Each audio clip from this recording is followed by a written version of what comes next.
তো হেই ভিউয়ার্স, কেমন আছেন সবাই? আশা করব সবাই ভালো আছেন। তো আজকে আমরা এক্সপ্লেন করতে যাচ্ছি এমন একটা মুভি যেটা দেখার পরে আপনার মাথা পুরোপুরি হ্যাং হয়ে যাবে। আসলে এই মুভিটা কিছুদিন আগে আমি দেখেছিলাম অ্যান্ড এটা দেখার পরে আমার মনে হয়েছে যদি এই মুভিটা আমি আপনাদের সাথে শেয়ার না করি তাহলে সত্যি সত্যি আপনাদের সাথে বেইমানি করা হবে। এই জন্য এই মুভিটা আমি এক্সপ্লেন করতে বসলাম অ্যান্ড এই মুভির যেই গল্প সেই গল্প দেখার পরে আমিও পুরোপুরি শক্ট হয়ে গিয়েছিলাম। মানে একবার চিন্তা করুন যে একটা খুনি বারবার করে এসে বলছে যে খুনটা আমি করেছি, কিন্তু পুলিশ তাকে ধরছে না, পুলিশ তাকে ধরার কোনো চেষ্টাও করছে না, উল্টো পুলিশ তাকে সেভ করার ট্রাই করছে। আবার কয়েকদিন পরে আরও একটা খুনি এসে বলছে যে না, খুনটা সে করেনি, খুনটা করেছি আমি, আমাকে ধরো, কিন্তু পুলিশ তাকেও ধরতে পারছে না। আসলে এমনই পেঁচানো একটা জটিল গল্প নিয়ে বানানো হয়েছে এই মুভিটা, যেটা লাস্টে যেই টুইস্টটা আসে সেইটা দেখার পরে তো আপনি পুরোপুরি শক্ট হয়ে যাবেন। সো বুঝতেই পারছেন এটা হচ্ছে গিয়ে আমার দেখা কোরিয়ান সেরা একটা থ্রিলার মুভি। সো এই জন্য এই ভিডিওটা শেষ পর্যন্ত কন্টিনিউ করতে হবে, নয়তো অনেক কিছু মিস করে ফেলতে পারেন। সো চলুন কথা না বাড়িয়ে শুরু করি আজকের ভিডিও। তো এই গল্পে শুরু হয় 1986 থেকে 1992 সালের টাইমলাইনের মধ্যে, যেখানে আমরা দেখতে পারি একটা সিরিয়াল কিলার অলরেডি 10টা খুন করে ফেলেছে। তবে এইবার যখন সে খুন করতে এসেছিল তখন পুলিশ অফিসার তাকে ফলো করা শুরু করেছিল। তবে এই পুলিশ অফিসার তাকে কোনোভাবে ধরতেও পারছিল না। তারা দুজনেই গিয়ে একটা শপের মধ্যে আশ্রয় পড়ে আর এখানে তাদের মধ্যে ভয়ঙ্কর রকমের একটা মারামারিও শুরু হয়ে যায়। এখানে শুরুতেই আমরা 10 মিনিটের একটা ভয়ঙ্কর মারামারি দেখতে পারি, যেখানে কেউ কারোর সাথে কোনোভাবেই পারছিল না, বরং সেই গুন্ডা তো অফিসারকে আচ্ছা রকম করে ধোলাইও করছিল। আর যখন অফিসার তাকে ধরার জন্য একটা গান বের করে তখন সেই সিরিয়াল কিলার গিয়ে একটা মহিলার গলার মধ্যে ছুরি ধরে ফেলে। আর এই মহিলাটার অন্য কেউ ছিল না, এটা ছিল অফিসারের নিজের মা। এই জন্য যখন অফিসার তাকে শ্যুট করার জন্য প্রিপারেশন নিচ্ছিল আর বারবার করে ছুরিটাকে নিচে ফেলে দেওয়ার জন্য বলছিল, তখন সে সুইচ টিপ দিয়ে সোজা লাইটটাই বন্ধ করে দেয় যাতে করে অফিসার আর তাকে শ্যুট করতে না পারে। আর যখন অফিসার ধীরে ধীরে সামনে যাওয়ার ট্রাই করে তখন সে মহিলার গলা কেটে সেখান থেকে বেরিয়ে চলে আসে। আর অফিসারও সেই গুন্ডাকে ফলো করতে করতে দৌড়ে অন্য একটা গলিতে চলে আসে। আর এখানেও আমরা অনেক দৌড়াদৌড়ি, অনেক মারামারি দেখতে পারি। তবে এমন করে দৌড়াদৌড়ি করতে করতে যখন সেই কিলার গিয়ে একটা ছাদের উপরে আটকা পড়ে যায় তখন অফিসার ফাইনালি তাকে গান পয়েন্টে নিয়ে নেয়। আর যখন তাকে হাঁটু গেড়ে বসিয়ে সে হ্যান্ডকাপ লাগানোর ট্রাই করে তখন এই কিলার তাকে আরও একবার ফাঁকি দিয়ে লাফ দিয়ে অন্য একটা বিল্ডিংয়ে যাওয়ার ট্রাই করে। তবে এইবার সে অন্য একটা বিল্ডিংয়ের ছাদে ল্যান্ড করার জায়গায় সোজা গিয়ে একটা সাইনবোর্ডের উপরে ল্যান্ড করে, যেটা কিনা বিল্ডিংয়ের মাঝামাঝি অবস্থায় ছিল। মানে সে বিল্ডিংয়ের উপরেও ছিল না, নিচেও ছিল না, সে মাঝখানে সেই সাইনবোর্ডটা ধরে ঝুলছিল। আর যখন অফিসার এটা দেখার পরে তাকে থামানোর জন্য তার উপরে গুলি করে তখন সে সোজা সেখান থেকে নিচে একটা গাড়ির উপরে পড়ে আর সেই সাইনবোর্ডটা সোজা তার নিজের উপরেই পড়ে। তবে যতক্ষণে অফিসার আবার তাকে ধরার জন্য নিচে আসে ততক্ষণে সে দেখতে পারে সে এখান থেকে গায়েব হয়ে গেছে। আর যখন রক্তের দাগগুলো ফলো করতে করতে সে তার পেছন পেছন একটু সামনে যায় তখন অন্ধকার একটা জায়গা থেকে হঠাৎ করে এই কিলারটা বাইরে এসে সোজা অফিসারের উপরে ছুরি দিয়ে আক্রমণ করে দেয় আর অফিসারকে খুবই জঘন্যভাবে আহতও করে দেয়। তবে সে অফিসারকে সরাসরি মারে না, সে অফিসারের মুখের মধ্যে একটা কার্ড দিয়ে সেখান থেকে চলে যায় আর যাওয়ার আগে বলে যায় যে আমি তোমার জন্য একটা বড় পরিকল্পনা করেছি, তোমাকে এত সহজে আমি মারবো না। তবে যখন সেই কিলার সেখান থেকে অন্ধকার গলি দিয়ে পালিয়ে যাচ্ছিল তখন অফিসার সেখানে বসেই তার উপরে কয়েকটা শ্যুট করে। তবে তার গায়ে গুলি লেগেছে কিনা সেই ব্যাপারটা আমাদেরকে বলা হয় না। আর এখান থেকে গল্প চলে আসে 15 বছর সামনে। আমরা দেখতে পারি ঠিক সেই গলির সামনেই একটা নিউজ রিপোর্টার দাঁড়িয়ে রিপোর্ট করছিল যে সেই সিরিয়াল কিলিংয়ের মামলার পুরো 15টা বছর হয়ে গেছে। এখন পর্যন্ত পুলিশ এই সিরিয়াল কিলারকে ধরতে তো পারেনি, বরং এই কিলিংয়ের পেছনে কে আছে, কিভাবে এগুলো হয়েছে সেই সমস্ত ব্যাপারগুলোর কিছুই তারা বের করতে পারেনি। মানে পুলিশ পুরোপুরিভাবে ব্যর্থ হয়েছে। আর যখন নিউজের মধ্যে অফিসারের কথা বলা হচ্ছিল আর অফিসারের পিকচার দেখানো হচ্ছিল তখন একজন নিউজের চ্যানেলটা চেঞ্জ করে দেয়, যেই জন্য অফিসার তার উপরে প্রচণ্ড চিল্লাচিল্লি করে, কারণ তার চেহারা দেখানোর সঙ্গে সঙ্গেই সে চ্যানেলটা চেঞ্জ করে দিয়েছে। তবে তখন আবার তার মা এসে তার উপরে চিল্লাচিল্লি করে, যদিও সে খুব ভালোভাবে কথাবার্তা বলতে পারছিল না, কারণ তার গলার মধ্যে যেই কাটটা করা হয়েছিল সেই জন্য তার কথা বলতে সমস্যা হচ্ছিল। তবে তারপরও সে রাগারাগি করে তার ছেলেকে সেখান থেকে বের করে দেয়। আর আমরা দেখতে পারি যখন অফিসার বৃষ্টির মধ্যে বাইরে হাঁটছিল আর চিন্তাভাবনা করছিল তখনই তার একটা ফ্রেন্ড তাকে কল দেয়। সে তাকে বলে যে আজ পর্যন্ত আমি আমার বক্সিং ক্যারিয়ারের মধ্যে একটা ম্যাচও হারিনি, তবে আজকে আমি খুবই দুর্বল ফিল করছি, আমার মনে হচ্ছে আমি জীবন যুদ্ধেই হেরে গেলাম। আর এই সমস্ত ব্যাপারগুলো শোনার পরে অফিসার তাকে রাগারাগি করা শুরু করে। সে তাকে বলে যে তুমি ভুলেও উল্টাপাল্টা চিন্তাভাবনা করবে না, তুমি জীবনযুদ্ধে হেরে যাওনি, আমরা যেই কোনো ওয়েতে এই কেসটার সমাধান করে ফেলবো, তুমি উল্টাপাল্টা কোনো পদক্ষেপ নিতে যাবে না। তবে এই লোকটা তার কোনো কথাই শুনছিল না, সে এতটুকু বলেই ফোনটা কাট করে দেয়। এই জন্য অফিসার তার বাসার দিকে দৌড়ে যাওয়া শুরু করে, যাতে করে যেই কোনো মূল্যে সে তাকে সেভ করতে পারে। আসলে আমরা দেখতে পারি যে তার বাসার মধ্যে এই লোকটা ফাঁসি দেওয়ার ট্রাই করছিল, আর তখন এই ব্যাপারটা আমরা জানতে পারি যে আসলে এই লোকটার মাকেও সেই সিরিয়াল কিলার খুন করেছিল। আর এখন সে ফাঁসি এই জন্য দিতে যাচ্ছে কারণ কোরিয়ার নিয়ম অনুযায়ী যদি কোনো কেসের 15 বছর পার হয়ে যায় আর এই 15 বছরের মধ্যেও কেস সমাধান করা না যায়, তাহলে সেই লোককে আর শাস্তি দেওয়া যায় না, কারণ তখন এই কেসটাকে এক্সপায়ার করে দেওয়া হয় এবং কেসের সমস্ত ডকুমেন্টকে ডিস্ট্রয় করে দেওয়া হয়, যাতে করে পুলিশের উপরে বেশি প্রেশার না পড়ে আর পুরনো কেস নিয়ে তাদেরকে মাথাও ঘামাতে না হয়। তো এরপরে যখন অফিসার দৌড়ে তার ঘরের মধ্যে চলে আসে, তখন সে দেখতে পারে সে ঘরের মধ্যে নেই। সে আসলে ছাদে পানির ট্যাঙ্কির উপরে সুইসাইড করার জন্য দাঁড়িয়েছিল। আর যখন অফিসার ছাদে চলে আসে তখন সে তাকে অনেক রকম করে বোঝানোর ট্রাই করে, তবে সে অফিসারের কোনো কথাই শোনে না। সে সোজা পানির ট্যাঙ্কি থেকে নিচে লাফ দেয়, তবে সে সোজা মাটিতে পড়ে না। সে একটা বাসের ফ্রন্ট গ্লাস ভেঙে সোজা বাসের মধ্যে ঢুকে যায়। আর এই সিনটা দেখার মতো একটা সিন ছিল, যদিও খুবই মর্মান্তিক, তবে এই সিনটা খুবই ক্রিয়েটিভ ওয়েতে চিন্তা করা হয়েছে। তো এরপরে এখান থেকে গল্প চলে আসে পুরো 2 বছর সামনে। আমরা দেখতে পারি এখন একটা বই পাবলিশ করা হয়েছে, যেই বইটার নাম দেওয়া হয়েছে কনফেশন অফ মার্ডার। আর এই বইটার জন্যই অফিসারের কাছে একটা কল চলে আসে, কারণ এই বইটা লেখা হয়েছে সেই 10টা মার্ডারের উপরে বেস করে। আর যে এই বইটা লিখেছে সে আর অন্য কেউ না, সে হচ্ছে গিয়ে কিলার নিজে। আর আমরা দেখতে পারি তার নাম হচ্ছে গিয়ে লিউ ডু সিওক। তো আমরা দেখতে পারি এই নিউজটা কভার করার জন্য সমস্ত মিডিয়া চ্যানেল এখানে চলে আসে, কারণ এইটা একটা ফেমাস কেস। আর এই নিউজটা যদি তারা কভার করতে পারে তাহলে সমস্ত টিভি চ্যানেলের টিআরপি হু হু করে বেড়ে যাবে। এই জন্য এখানে সবাই এসে তাকে নানান রকমের কোশ্চেনে জর্জরিত করে ফেলে। কিছু রিপোর্টার তাকে জিজ্ঞেস করে যে আসলে তুমি এই কাজটা কেন করছো, মানে কেসের যেহেতু 15 বছর পার হয়ে গেছে, এখন তোমাকে আর শাস্তি দেওয়া যাবে না, এই জন্যই কি তুমি এই কাজটা করছো? তখন সে বলে যে না, এই জিনিসটা আমি গিল্টের জন্য করছি, আমি মনে মনে গিল্ট ফিল করছিলাম, এই জন্যই আমি বইটা লিখে সমস্ত ব্যাপারগুলো স্বীকার করে নিয়েছি। তবে তখন রিপোর্টাররা তাকে বলে যে যদি তুমি গিল্টি ফিল করতে তাহলে তো তোমার জেলে যাওয়ার কথা ছিল, এমন পাবলিসিটি স্টান্ট করার মানেটা কি? তখন সে বলে যে হ্যাঁ, তোমার কথাও ঠিক আছে, তবে এইটার উত্তরও তুমি এই বইয়ের মধ্যে পেয়ে যাবে। অ্যান্ড পার্টিকুলারলি সে অফিসার চয়ের নাম বলে যে তুমি চয়ের কাছে জিজ্ঞেস করলেই সমস্ত ব্যাপারগুলো জেনে যাবে, যার মুখের মধ্যে আমি আমার পরিচয়ের জন্য একটা কার্ড দিয়েছিলাম, মানে যাতে করে সবাই আমাকে মনে রাখে। আর তাছাড়া সে তাদের সবাইকে বলে যে যখন আমি সেখান থেকে চলে যাচ্ছিলাম তখন অফিসার চয় আমার উপরে কয়েকটা শ্যুট করেছিল, যার মধ্যে একটা বুলেট আমার পেটের মধ্যে ঢুকে গিয়েছিল, যেই বুলেটটা এখন পর্যন্ত আমার শরীরের মধ্যে আছে। আর এটা প্রমাণের জন্য সে একটা এমআরআই স্ক্যানের কপিও সবাইকে দেখায়, আর একটা মেটাল ডিটেক্টর এনে তার শরীরের মধ্যে সেই বুলেটের অস্তিত্বের প্রমাণও দেয়। আর আমরা দেখতে পারি যে এই সমস্ত প্রমাণ আর এই বইয়ের মধ্যে যেই তথ্যগুলো ছিল, এই সমস্ত ব্যাপারগুলোর উপর ভিত্তি করে এই বইটা এত বেশি সেল হয়ে যায় যে কয়েকদিনের মধ্যে এই ক্রিমিনাল সেই দেশের বিশাল বড় সেলিব্রিটি হয়ে যায়। মানে সবাই এখন তাকে নিয়ে কথাবার্তা বলছে, তাকে চিনছে। আর যেহেতু সে দেখতে অনেকটা হ্যান্ডসাম ছিল, এই জন্য মেয়েরা তো তার উপরে পাগলের মতো হয়েছিল। তো এরপর আমরা দেখতে পারি সে নানান জায়গায় ডোনেশন দেওয়া শুরু করে, যেই জন্য সবাই তাকে আরও বেশি পছন্দ করা শুরু করে। সবাই মনে করছিল যে এত ভয়ঙ্কর একটা কিলার হয়তো বা ভালো হয়ে গেছে। এই জন্য সেও সিদ্ধান্ত নেয় যারা ভিকটিম আছে, মানে যাদেরকে সে খুন করেছে, তাদের ফ্যামিলির কাছে গিয়ে সে মাপ চাইবে। তবে এত সহজে তো সেই ফ্যামিলিগুলো তাকে মাফ করবে না। তো এরপরে সেই কিলার সিদ্ধান্ত নেয় সে অফিসার চোয়ের সঙ্গে মিট করবে। এই জন্য রিপোর্টাররা আগেই এসে চোইকে জিজ্ঞেস করা শুরু করে যে সেই কিলার সম্পর্কে তার মতামত কি, মানে সেই খুনগুলো করেছে কিনা বা তাকে অ্যারেস্ট করা হবে কিনা ইত্যাদি ইত্যাদি।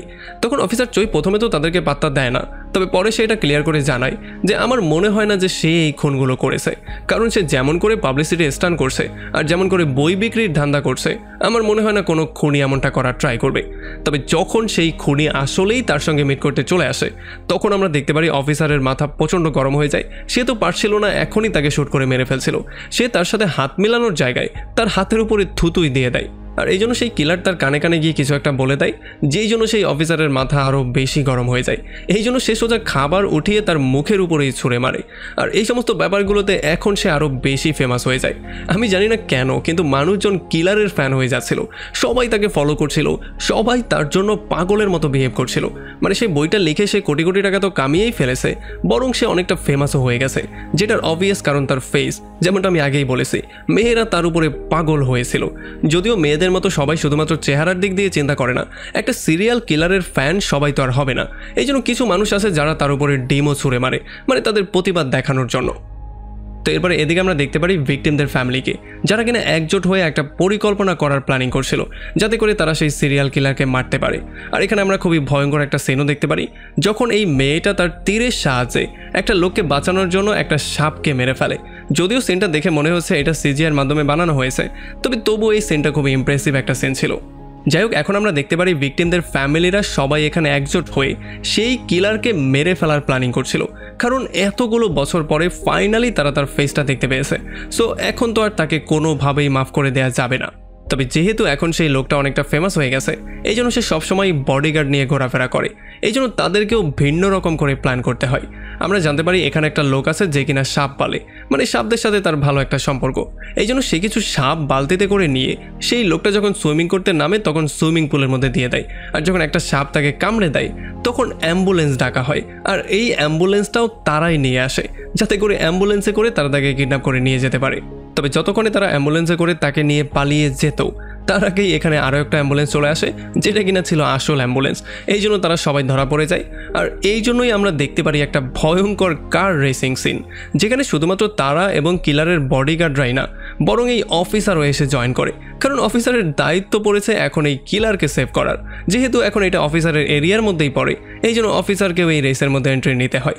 আর আমরা দেখতে পারি কারের উপরে দাঁড়িয়ে দাঁড়িয়ে তারা যেভাবে অ্যাকশন করছিল সেটা সত্যি দেখার মতো ছিল।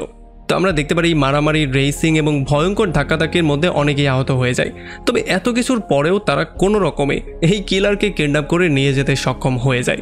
এই জন্য তারা তাকে নিয়ে এমন একটা জায়গায় রাখে যেখানে পুলিশ তাদেরকে খুঁজে বের করতে পারবে না, আর তারা তাকে বেহুশ অবস্থায় সেখানে রেখে দিয়েছিল। তবে এখন পুলিশের উপরেও দায়িত্ব পড়েছে সেই কিলারকে সেভ করার জন্য, এই জন্য তারাও সমস্ত রকম করে রিসার্চ করা শুরু করে। তারা সমস্ত ভিকটিমদের ফ্যামিলি মেম্বারদের ডিটেল বের করে ফেলে যাদেরকে সেই কিলার খুন করেছিল।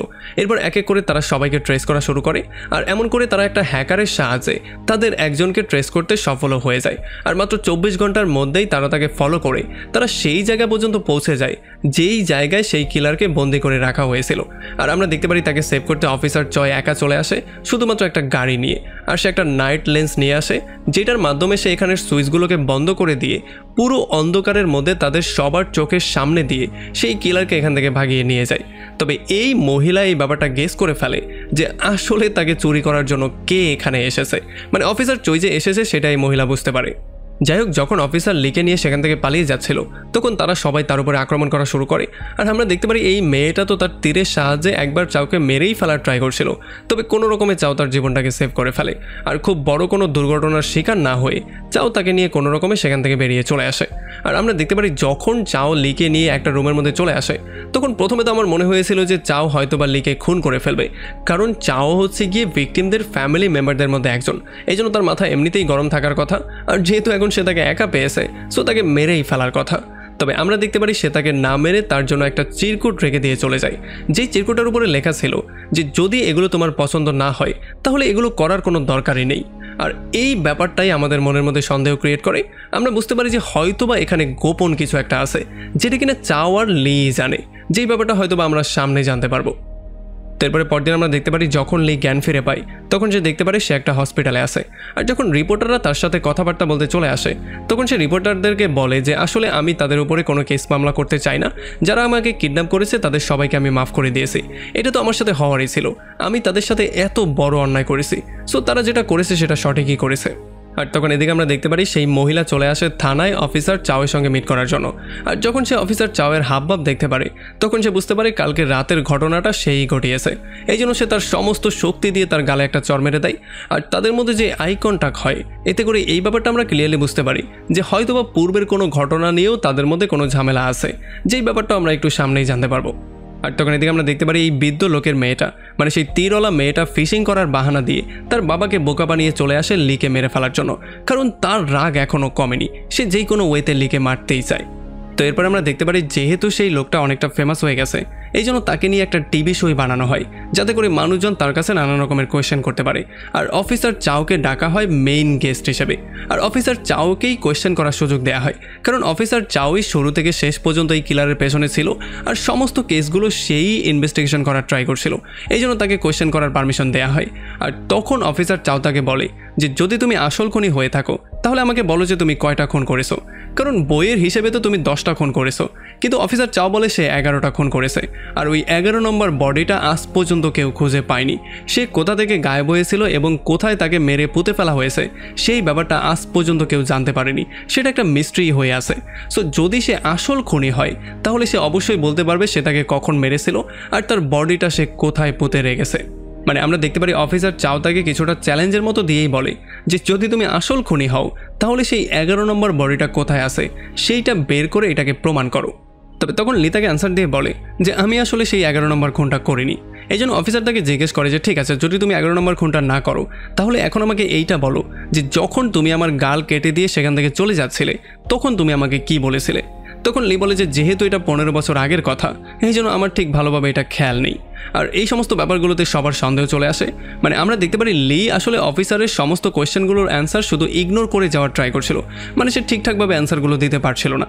এই জন্যই সবাই সন্দেহ করে ফেলে যে আসলেই লি কি সত্যি সত্যি মার্ডার করেছে নাকি সে বই বেচার জন্য এই সমস্ত বাহানাগুলো করছে। তো এরপর আমরা দেখতে পারি তারা এক এক করে কল নেওয়া শুরু করে, আর এখানে একটা স্পেশাল লোক তাদেরকে কল দেয় যে তার নামটা বলতে চাচ্ছিল না। আর এখানে সে খুবই ডিটেইলি এক এক করে তাদেরকে কোয়েশ্চেন করা শুরু করে। সে লিকে জিজ্ঞেস করে যে যখন অফিসার তোমাকে ফলো করছিল আর তুমি বিল্ডিং থেকে সোজা নিচে লাফ দিয়েছিলে তখন কি তুমি ভয় পাওনি? আর এরপর সে তাকে জিজ্ঞেস করে যে যখন অফিসার তোমার সামনে গান নিয়ে দাঁড়া হয়েছিল তখন কি তোমার মনের মধ্যে ভয় কাজ করেছিল, মানে তুমি কিভাবে জিনিসটাকে হ্যান্ডেল করেছিলে। তাছাড়া আমরা দেখতে পারি সেই লোকটা আরও ডিটেইলি তাকে নানান কোয়েশ্চেন করে, তবে লি কোনো কোয়েশ্চেনেরই অ্যান্সার ঠিকঠাকভাবে দিতে পারছিল না। আর এই সমস্ত ব্যাপারগুলোতে সেই লোকটা ক্লিয়ার করে তাদের সবাইকে এটা বলে যে আসলে লি এই কোয়েশ্চেনগুলোর অ্যান্সার এই জন্য দিতে পারছে না কারণ লি আসলে আসল খুনি না, আসল খুনি হচ্ছে গিয়ে আমি, যাকে কোনোদিনও চই ধরতেই পারেনি। আর এই সমস্ত ব্যাপারগুলো শোনার পরে আমরা দেখতে পারি চই সেখান থেকে বেরিয়ে চলে আসে আর সেই ফোন কলটাকে ট্রেস করা শুরু করে, যেই ফোন কলটা কিনা তার নিজের ঘর থেকে এসেছিল। এদিকে যখন লি টিভি শো থেকে বাইরে চলে আসে তখন সমস্ত মিডিয়া তাকে কোয়েশ্চেন করা শুরু করে যে আসলে সেখানে হলোটা কি, আপনি কি আসল কিলার নাকি অন্য কেউ এই কিলিংটা করেছে, আপনি শুধু বই বিক্রির জন্য এই কিলিংয়ের দায়ভার সমস্ত কিছু নিজের মাথায় নিয়েছিলেন। যখন লি সমস্ত কোয়েশ্চেনের অ্যান্সারগুলো দেওয়ার ট্রাই করছিল তখন আমরা দেখতে পারি ভিকটিমদের ফ্যামিলিদের মধ্যেও সন্দেহ চলে এসেছিল। তারাও টিভিতে এগুলো দেখছিল আর চিন্তা করছিল যে আসলে যদি লি সত্যি সত্যি কিলার না হয়ে থাকে তাহলে আসল কিলারটা কে, সেই যে ফোন কলটা এলো সেই ফোন কলটা কে করলো, কে এমন ডিটেইলি সমস্ত ব্যাপারগুলোর কথা চিন্তা করতে পারলো। এই সমস্ত ব্যাপারগুলো নিয়ে যখন তারা চিন্তা ভাবনা করছিল তখন আমরা দেখতে পারি সেই মেয়েটা মানে তীরন্দাজ মেয়েটা লি এর জন্যই ওয়েট করছিল। আর যখন লি বাইরে বেরিয়ে সাংবাদিকদের কোয়েশ্চেনের অ্যান্সার দিচ্ছিল তখন সেই লেডি একটা সেফ প্লেস থেকে তার উপরে তীর মেরে দেয়। আর যখন সেই তীরটা লি এর সিনা ভেদ করে ফেলে তখন আমরা দেখতে পারি এখানে একটা ক্যাওসের সৃষ্টি হয়। এখানে সবাই দৌড়াদৌড়ি করে যে যার মতো পালিয়ে যাওয়ার ট্রাই করছিল। আর ফাইনালি কিছুক্ষণ পরে পুলিশ এসে সেই মেয়েটাকে হাতে নাতে ধরেও ফেলে। এদিকে যখন অফিসার চাও তার বাসায় ব্যাক করে তখন এখানে সে তার মাকে খুঁজে পাচ্ছিল না, এই জন্য তার মাথা অনেকটা গরম হয়ে যায় আর সে কিছুটা পাগলের মতো বিহেভ করা শুরু করে। তবে তখনই সে এখানে একটা চিরকুট পেয়ে যায় যেখানে সেই কিলার লিখেছে যে সেই দিন সে তাকে এইটা বলেছিল যে যদি সে তাকে আরও একবার রাগানোর ট্রাই করে তাহলে সে তার মাকে খুন করবে। আর এই সমস্ত ব্যাপারগুলোতে চাওয়ের মাথা আরও বেশি গরম হয়ে যায়, এই জন্য সে পাগলের মতো সব কিছু ভাঙচুর করা শুরু করে। তবে তখনই তার মা এখানে চলে আসে, যাকে দেখার পরে সে দীর্ঘ একটা শ্বাস নেয়। তবে তখনই তার বিল্ডিংয়ের সামনের একটা উইন্ডো থেকে সেই কিলার সিগারেটের মাধ্যমে যে একটা সিম্বল বানায়, মানে এটা হচ্ছে গিয়ে তার নামের একটা সিগনেচার যেটা সে জে এর মাধ্যমে বোঝায়। আর যখন চাও তাকে ধরার জন্য দৌড়ে সেই বিল্ডিংয়ে যায় তখন সে সেই কিলারকে না পেলেও এখানে একটা চাকু আর একটা টেপ রেকর্ডার পেয়ে যায় যেটা কিনা সেই কিলার রেখে দিয়ে চলে গিয়েছিল যাতে করে চাও তাকে আইডেন্টিফাই করতে পারে। আসলে এখানে কিলার চাকুটা এই জন্য রেখেছিল কারণ এই চাকুটা দিয়েই সে তার গালটাকে কেটেছিল, মানে এই চাকুটা দিয়ে সে চাউকে এটা বোঝানোর ট্রাই করছিল যে আমি হচ্ছে গিয়ে সেই কিলার যে কিনা তোমার গাল কেটে দিয়েছি। আর ওই টেপ রেকর্ডারের মধ্যে দুইটা ভিডিও ছিল। প্রথম ভিডিও ছিল তার মায়ের একটা ভিডিও যেখানে সে তার মায়ের শরীরের উপরে চাদর দিয়ে দিচ্ছিল, আর দ্বিতীয় ভিডিওটা ছিল সেই মেয়েটার মানে সেই 11 নম্বর মেয়েটার যার নাম ছিল সিওন। অ্যান্ড এই মেয়েটার অন্য কেউ ছিল না, এই মেয়েটা ছিল চাওয়ের গার্লফ্রেন্ড যাকে কিনা সেই সিরিয়াল কিলার কিডন্যাপ করেছিল। আর এই মেয়েটার ডেড বডি আজ পর্যন্ত কেউ কোনোদিন পায়নি।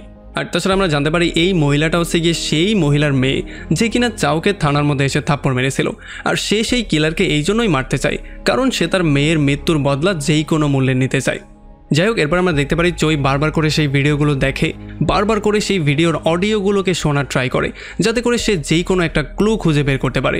আর অনেক চেষ্টা করার পরে ফাইনালি সে একটা ক্লু পেয়ে যায়, যেই ক্লুটা কিনা সেই অপরাধীকে শাস্তি দেওয়ার জন্য যথেষ্ট ছিল। কিন্তু এখন তাকে সেই অপরাধীকে যেই কোনো ওয়েতে সবার সামনে নিয়ে আসতে হবে এবং তার মুখ দিয়েই সমস্ত স্বীকারোক্তি আদায় করতে হবে। যদি সেমনটা করতে না পারে তাহলে সে অপরাধীকে কোনোদিন শাস্তি দিতেও পারবে না আর এই ক্লুটাও বৃথা হয়ে যাবে। এই জন্য চাও মিডিয়ার কাছে সেই চাকুটা নিয়ে এসে তাদের সবাইকে বলে যে আসলে এই চাকুর মধ্যে যে ব্লাড আছে সেটা আমার ডিএনএর সাথে ম্যাচ করে, যার মানে এটা ক্লিয়ার যে এই চাকুটাই হচ্ছে সেই চাকুটা যেটা দিয়ে আমার গাল কাটা হয়েছিল, আর 15 বছর আগে এই চাকুটাই সেই খুনির কাছে ছিল। এখন এই খুনি এই চাকুটা আমাকে দিয়ে এটা বোঝানোর ট্রাই করছিল যে আসলে সেই হচ্ছে আসল খুনি। তবে সে সবার সামনে লিয়ের ব্যাপারটা অস্বীকার করে না, মানে সে তাকে মিথ্যাবাদী বলে না। সে বলে যে যেহেতু লিয়ের শরীরের মধ্যে আমার সেই বুলেটটা এখনও আছে, তার মানে তাকেও মিথ্যাবাদী বলা উচিত হবে না। আর যখন রিপোর্টাররা এই সমস্ত ব্যাপারগুলো সম্পর্কে লিয়ের কাছে জিজ্ঞেস করে, তখন লি তাদেরকে বলে যে আসলে এই চাকুটা এতদিন পর্যন্ত তার কাছেই ছিল, কিন্তু কালকে রাতের বেলায় তার সিন্দুক থেকে এই চাকুটা চুরি করা হয়েছে, যেটার একটা ফুটেজও সে সবার সামনে দেখায়। আর এরপরে যখন লিকে কিলার সম্পর্কে জিজ্ঞেস করা হয়, মানে সেই যে সম্পর্কে, তখন সে বলে যে আমার মনে হয় সে ফেমাস হওয়ার জন্য এই ব্যাপারগুলো করছে, সে আমার ক্যারিয়ারটাকে ছিনিয়ে নেওয়ার ট্রাই করছে। সে দেখছে যেহেতু আমি ফেমাস হয়ে গেছি, টাকা কামাচ্ছি, এই জন্য সেও নিজে থেকে কিছু একটা করার ট্রাই করছে। তবে আমরা দেখতে পারি এই সমস্ত ব্যাপারগুলোতে সেই কিলারের মাথা আরও বেশি গরম হয়ে যায়। এই জন্য সে চাওকে কল দিয়ে বলে যে তুমি সবাইকে এটা প্রমাণ করে বলে দাও যে আসলে আসল খুনি কে, কারণ আমি জানি তুমি এই ব্যাপারটা অলরেডি বুঝে গিয়েছো যে লি সবসময় মিথ্যা কথা বলছে। তবে যখন চৈতাকে বলে যে এই সমস্ত কথাগুলো আমি কেন শুনতে যাব, তখন সেই কিলার তাকে বলে যে তোমার গার্লফ্রেন্ড চৈ মৃত্যুর আগে কি বলেছিল সেটা তুমি শুনেছিলে। আর এই সমস্ত ব্যাপারগুলো বলে সে চৈকে উস্কানোর ট্রাই করে, আর আমরা দেখতে পারি চৈ মাথা গরম করে তার মোবাইলটাই ভেঙে ফেলে। যাই হোক, এরপরে সেই কিলার নিজের পরিচয় প্রকাশ করার জন্য, মানে নিজেকে আসল কিলার প্রমাণ করার জন্য নতুন একটা রাস্তা খুঁজে বের করে। সে লাইভ ব্রডকাস্ট করে সবার সামনে সমস্ত ব্যাপারগুলো তুলে ধরার সিদ্ধান্ত নেয়। এই জন্য যখন লি আরও একবার মিডিয়ার সামনে এসে সমস্ত ব্যাপারগুলো বলছিল আর নিজেকে আসল খুনি হিসেবে প্রমাণ করার ট্রাই করছিল, তখন অন্যদিকে সেই কিলারও লাইভ ব্রডকাস্টে চলে আসে। আর সে সবার সামনে লিকে চ্যালেঞ্জ করে বলে যাতে করে তার সাথে সে একটা ডিবেটে বসে এবং তারা একে অন্যের প্রমাণগুলো শো করে এই জিনিসটা প্রমাণ করে ফেলবে যে আসলে আসল খুনি কে ছিল। আর এগুলো শোনার পরে লিও এক কথায় রাজি হয়ে যায়। সে বলে যে আমি সেই ডিবেট করার জন্য সম্পূর্ণ রেডি, কারণ যেহেতু আমি আসল খুনি, সো আমাকে কেউ চাইলেও মিথ্যা প্রমাণ করতে পারবে না। আর আমরা দেখতে পারি সেই কিলারও তার কথা অ্যাকসেপ্ট করে নেয়। এই জন্য সে সেই রিপোর্টারদেরকে একটা ব্যাগ ধরিয়ে দিয়ে সেখান থেকে বেরিয়ে চলে যায়, যেই ব্যাগের মধ্যে ছিল একটা সিডি। আর এই সিডিটা প্লে করার পরে তারা এটা দেখতে পারে যে কিলার একটা জঙ্গলের মধ্যে গিয়ে একটা গাছের উপরে যে চিহ্ন দিয়েছে, সে এই জিনিসটা বোঝানোর ট্রাই করছিল যে এই গাছের নিচেই সে 11 নম্বর বডিটাকে পুঁতেছে। আর যদি পুলিশ চায় তাহলে তারা এসে এখানে গর্ত করে সেই বডিটাকে খুঁজে বেরও করতে পারে, এতে করে প্রমাণ হয়ে যাবে যে আসলে সত্যি কথাটা কে বলছে। আর যেহেতু সেই 11 নম্বর বডিটা ছিল সিওনের, এই জন্য সিওনের মা এবং বাকি যেই ভিকটিমদের ফ্যামিলি মেম্বার আছে তারা সবাই মিলে সিদ্ধান্ত নেয় যদি এই কিলার সত্যি কথা বলে থাকে তাহলে আজকে রাতেই যেই কোনো ওয়েতে তাকে মারতে হবে। তারা পরিকল্পনা করে ফেলে যে কিভাবে তারা কি করবে। তাদের পরিকল্পনা ছিল যে তারা সবাই গিয়ে অডিয়েন্সের মধ্যে মিশে যাবে আর সঠিক সময়ের জন্য ওয়েট করা শুরু করবে। যখনই প্রমাণ হয়ে যাবে আসল খুনি কে, তখনই তারা তাকে সেখানে মেরে ফেলবে। এইবার এটা করতে গিয়ে যদি তাদেরকে মরতেও হয় তবুও তারা মরতে প্রস্তুত। এই জন্য তারা ওয়েপেন হিসেবে সেই লোকটার মাধ্যমে সাপের বিষ একটা পেনের মধ্যে ভরে ফেলে, যাতে করে এটাকে সহজেই ক্যারি করে নিয়ে যাওয়া যায় আর খুব সহজে ইনজেক্টও করে দেওয়া যায়। তো এবার আমরা দেখতে পারি রাতের বেলায় যখন ফাইনালি সেই ডিবেটটা শুরু হয়ে যায়, তখন আমরা দেখতে পারি টিভি চ্যানেলের বাইরে হাজার হাজার মানুষ এসে প্রোটেস্ট করা শুরু করে। তারা সবাই আসলে এই ডিবেটটাকে দেখার জন্য এসেছিল। এমনকি কিছু কিছু মেয়ে তো এখনও এমন ছিল যারা কিনা লিকে চেয়ার করছিল। তারা বারবার করে বলছিল যে লি হচ্ছে গিয়ে আসল খুনি, আর তারা এই জিনিসটাই সবাইকে বলার ট্রাই করছিল যে লিকেই আসল খুনি হিসেবে যেই কোনো ওয়েতে এটা প্রমাণ করতেই হবে। আর আমরা দেখতে পারি অফিসার চাওকেও এখানে ডেকে আনা হয়, কারণ অফিসার চাওই হচ্ছে গিয়ে একমাত্র মানুষ যে কিনা এই জিনিসটা কনফার্ম করতে পারবে যে আসল কিলার আসলে কে। যাই হোক, এরপরে যখন শোটা শুরু করে দেয়া হয় তখন এখানে সবাই চলে আসলো, যে নামের সেই লোকটা এখনও উপস্থিত হয়নি। এই জন্য তারা প্রথমেই শোটাকে শুরু করে দেয় আর হালকা পাতলা কথাবার্তা বলে শোটাকে কিছুক্ষণ কন্টিনিউ রাখে। আর যখনই যে এখানে চলে আসে তখন তাকে হিরোর মতো এন্ট্রি দিয়ে এখানে নিয়ে আসা হয়। আর আমরা দেখতে পারি প্রথমেই তাকে মাস্কটাকে খোলার জন্য বলা হয়, যাতে করে সবাই তার এই সুন্দর ফেসটাকে দেখতে পারে, মানে একটা খুনির ফেস যাতে সবাই দেখতে পারে। আর যখনই মাস্কটা খোলা হয় তখন অফিসার চাও তার কাছে শুধু একটাই কোয়েশ্চেন করে, সেটা হচ্ছে সিওন জীবিত আছে কি না। তখন সে বলে যে একটু ওয়েট করো, একটু পরে তুমি এমনিই জানতে পারবে যে তোমার গার্লফ্রেন্ড জীবিত আছে কিনা। তো এর একটু পরে আমরা দেখতে পারি এই শোটাকে কানেক্ট করা হয় বাইরের একটা রিপোর্টারের সঙ্গে, যে কিনা ঠিক সেই জায়গাতে গিয়েছিল যেই জায়গায় এই যে নামের লোকটা একটা যে চিহ্ন দিয়েছিল, মানে সেই গাছটার নিচে। আর যখন তারা এই গাছটার নিচে খোদাখুদি করা শুরু করে তখন ফাইনালি এখানে তারা কিছু ডেড বডির অবশিষ্ট পেয়ে যায়। আর এগুলো দেখার পরে তো তারা পুরোপুরি এটা কনফার্ম হয়ে যায় যে এখানে হয়তোবা কাউকে মেরে পুঁতে রাখা হয়েছিল। আর এই জিনিসটাকে আরও একটু কনফার্ম করার জন্য যে নামের এই লোকটা বলে দেয় যে সেই দিন সিওন হোয়াইট কালারের একটা ড্রেস পরেছিল। আর এই ব্যাপারটা শোনার পরে চাওয়ের মাথা আরও বেশি গরম হয়ে যায়, এই জন্য সে চলে আসে জেকে মেরে ফেলার জন্য। তবে তখনই টিভি চ্যানেলের লোকজন আলতু-ফালতু অ্যাড চালানো শুরু করে দেয়, কারণ তারা মারামারি দেখাতে চাইছিল না। আর স্টুডিওর মধ্যে অবস্থাও ভয়ঙ্কর হয়ে গিয়েছিল। পুলিশের কর্মকর্তারা এসে চাওকে থামিয়ে দেওয়ার ট্রাই করছিল, কারণ যদি সে এখানে লাইভ শোতে তাকে মেরে ফেলে তাহলে হয়তোবা তারও ফাঁসি হয়ে যাবে।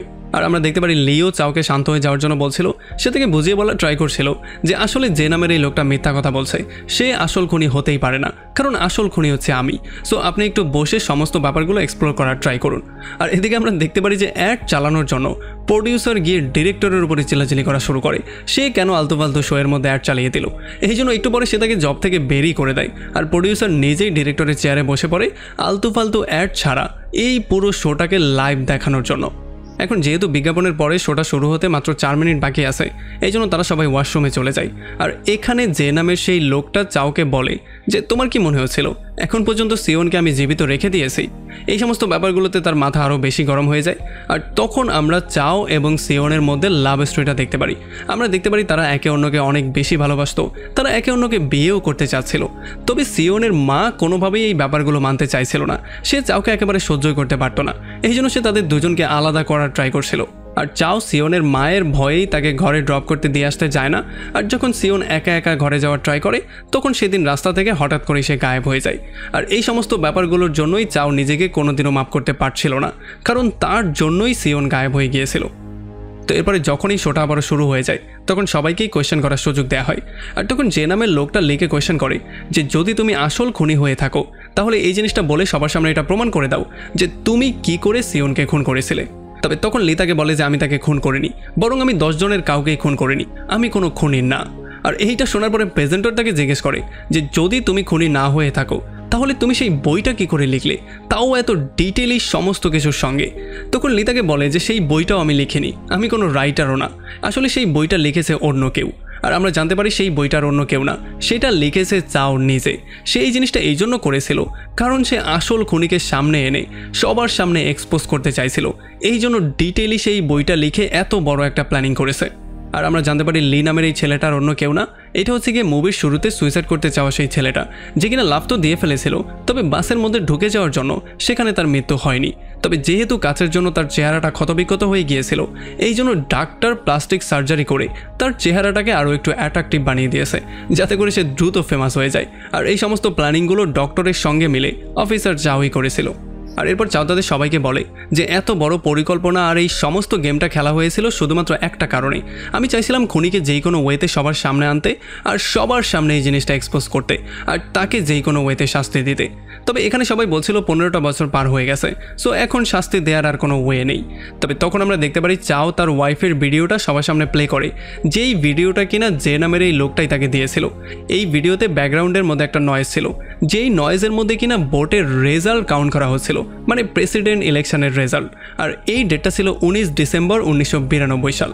আর আজকের ডেট হচ্ছে 18 ডিসেম্বর 2007 সাল, মানে এখনও তাকে অ্যারেস্ট করার 15 মিনিট সময় আছে, সেই কেসটা এখনও শেষ হয়ে যায়নি। আর এই ব্যাপারগুলো বলেই সে গান বের করে তাকে পয়েন্ট করে ফেলে। আর এই খুনি ওই ব্যাপারগুলো দেখার পরে পুরোপুরি শক্ট হয়ে যায়, সে এখানে কিছু বলতেও পারছিল না, সে সোজা হাঁটু গেড়ে বসে তার জীবনের ভিক্ষা চাইছিল, মানে যাতে করে সে তাকে না মেরে ছেড়ে দেয় সেই জন্য ভিক্ষা চাইছিল।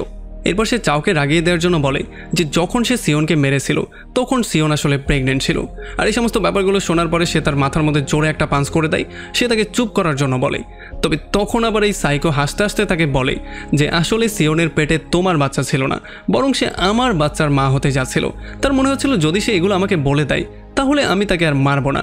আর এরপর সে চাওকে সরিও বলে, সে বলে যে তার সমস্ত পিরিয়ডের ডেট আমি ভালো করে মুখস্থ করেছিলাম যাতে করে এই ব্যাপারগুলো না হয়, তবে তবুও আমি নিজেকে কন্ট্রোল করতে পারিনি।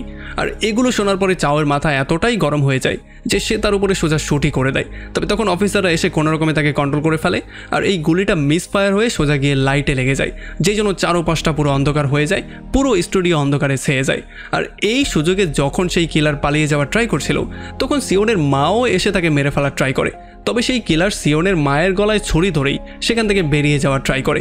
তবে এই বেরিয়ে যাওয়ার মধ্যে ভিকটিমদের ফ্যামিলির প্রত্যেকটা মেম্বার এক এক করে এসে তাদের উপর আক্রমণ করে আর তাকে মেরে ফেলার ট্রাই করে। তবে কোনো না কোনো ওয়েতে যে পালিয়েই যাচ্ছিল, আর একজন তো এসে একটা বুলডোজারের সাহায্যে তার কাঠটাকে পুরো উল্টেই দেয়, আর এরপর সে তাকে মেরেও ফেলার ট্রাই করে। তবে সেখান থেকেও কোনো রকমে সে তার জীবন নিয়ে পালিয়ে যায়। আর এরপর চয়ও তাকে ধরার জন্য ফলো করা শুরু করে। সে একটা বিশাল বড় ট্রাক ফুল স্পিডে চালিয়ে তাকে ফলো করছিল। আর আমরা দেখতে পারি যখন কিলার একটা বাইক নিয়ে পালানোর ট্রাই করছিল, তখন চৈ তো বারবার করে তাকে ধাক্কাও দিয়ে দেয়। তবুও কোনোভাবে কিলার নিজেকে সেভ করেই ফেলছিল। আর একবার যখন সে তাকে অ্যাক্সিডেন্টও করে দেয়, তখনও এই কিলারের মৃত্যু হয় না, সে বরং ট্রাকের সামনে কেমন করে যেন ঝুলেছিল। আর এই মারামারি ধস্তাধস্তি তখন শেষ হয় যখন এই ট্রাকটাই পুরোপুরিভাবে উল্টে যায়। আর আমরা দেখতে পারি সেই কিলার চৈকে গাড়ি থেকে বের করে আচ্ছা রকম করে ধোলাই করা শুরু করে। সে তাকে 12টার আগ পর্যন্ত পেটায়, কারণ 12টা যখনই বেজে যাবে তখনই আইনের নজরে এই কিলার পুরোপুরিভাবে ফ্রি হয়ে যাবে। এই সমস্ত দোষগুলো স্বীকার করার পরেও পুলিশ চাইলেও তাকে ধরতে পারবে না। তবে চৈ এই সমস্ত 12টার কেয়ার করে না, সে তাকে আচ্ছা রকম করে ধোলাই করা শুরু করে। যেই লোকটা 17টা বছর ধরে তাকে মারার জন্য ওয়েট করছিল, সে গিয়ে এখন নিয়ম আইন কানুন এগুলো মানবে। সে আচ্ছা রকম করে ধোলাই করে তার গলা টিপে ধরে সে তাকে মেরে ফেলার সম্পূর্ণ ট্রাই করে। তবে যতক্ষণে সে তাকে মেরে ফেলতো ততক্ষণে এখানে পুলিশ চলে আসে, আর তারা এসে তাকে কোনো রকমে সেভ করে ফেলে। তখন সিওনের মা এসে সেই পেইন্টার সাহায্যে তাকে মেরে ফেলার ট্রাই করে। তবে এইবার চৈ তাকে আটকে দেয়। তবে চৈ নিজের হাত দিয়ে সেই পেনের মাধ্যমে আবার তাকে মেরে ফেলে, যাতে করে সে তার প্রেমিকার মৃত্যুর বদলা এমন করেই নিজের হাত দিয়ে নিতে পারে। তো এখন যেহেতু এই লোকটার মৃত্যু হয়ে গেছে, এই জন্য চৈকে পুরো 5 বছরের শাস্তি দেওয়া হয়, কারণ এখন এই লোকটার কোনো ক্রিমিনাল ছিল না। সে আইনের নজরে একজন ইনোসেন্ট মানুষ ছিল। এই জন্য ইনোসেন্ট মানুষকে মারার জন্যই তাকে 5 বছরের শাস্তি দেওয়া হয়েছে। আর যখন 5 বছর পরে চৈ জেল থেকে বেরিয়ে আসে, তখন আমরা দেখতে পারি সমস্ত মিডিয়া হাউস এবং সমস্ত ভিকটিমদের ফ্যামিলি মেম্বাররাও তার সাথে মিট করতে এসেছিল। আর এখানে সিওনের মা ফাইনালি তাকে একটা ঘড়ি গিফট করে, যেই ঘড়িটা কিনা সিওন তার হাজব্যান্ডের জন্য কিনেছিল। আর সেই সাথে আমরা জানতে পারি এই আইনটাকেও বদল করা হয়, যেখানে আগে 15 বছর পরেই কেসটাকে ক্লোজ করে দেওয়া হতো, সেখানে এই জিনিসটাকে 25 বছরে নিয়ে যাওয়া হয়, মানে সময় 10 বছর বাড়িয়ে দেওয়া হয়। আর এমন একটা ইন্টারেস্টিং পয়েন্টে এই পুরো মুভিটা এখানেই শেষ হয়ে যায়।